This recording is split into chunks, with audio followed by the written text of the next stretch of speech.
कोकणातील युवती जिथे हॉलिवूडही फिके पडेल. बाहेरच्या देशात फिरायला कशाला जायचं? आपल्या कोकणात निसर्गाचा असा खजिना आहे की जो पाहूनही हॉलिवूडवालेही थक्क होतील. सिंधुदुर्ग जिल्ह्यातील निवती या गावात अशा काही जागा आहेत ज्या तुम्ही स्वप्नातही पाहिल्या नसतील. निवती बीच जवळून सकाळी लवकर बोट सफारी सुरू केली की एकापेक्षा एक अद्भुत दृश्य पाहायला मिळतात. प्रवासातील मुख्य आकर्षणे गोल्डन रॉक. सकाळी सूर्याची कोवळी किरणे या खडकावर पडली की हे खडक सरड्यासारखे रंग बदलतात, जे दृश्य अतिशय विलोभनीय असते. निवती किल्ला व बीच इथे आल्यावर तुम्हाला अगदी बालीला आल्यासारखी फिलिंग येईल. येथील निराशार समुद्र आणि शांतता मनाला भुरळ घालते. डॉल्फिन दर्शन.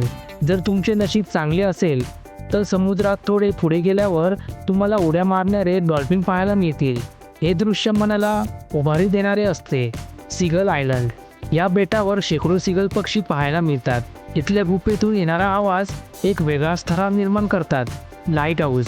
इथं 2 ऐतिहासिक लाईट हाऊस आहेत. एक पोर्तुगीजकालीन जुने लाईट हाऊस आणि दुसरे ब्रिटिशांनी बांधलेले नवीन लाईट हाऊस.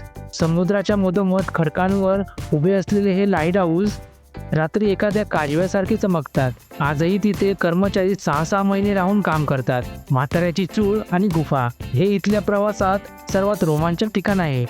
समुद्राच्या लाटा जेव्हा या खडकाच्या फटीतून आत जातात तेव्हा हे दृश्य अद्भुत, विलक्षण आणि अभूतपूर्व असते. 2 मोठ्या खडकांच्या मधून जेव्हा बोट जाते तेव्हा अंगावर काटा आल्याशिवाय राहत नाही. प्रवासाचे नियोजन आणि विशेष वेळ. सकाळी 6 वाजता निघालेले उत्तम, कारण त्यावेळेचा निसर्ग आणि शांतता मेडिटेशन सारखी एनर्जी देऊन जाते. नियोजन. हे सर्व फिरण्यासाठी तुम्ही कॅप्टन नागेश सारंग भाऊ यांच्याशी संपर्क साधू शकता. ते तुम्हाला निवतीचे हे सर्व 11 पेक्षा जास्त स्पॉट व्यवस्थित फिरवून दाखवतील. डिस्काउंट. बुकिंग करताना संपर्कासाठी या व्हिडिओचा पेजचा उल्लेख करा. तुम्हाला नक्कीच काही प्रमाणात डिस्काउंट मिळेल.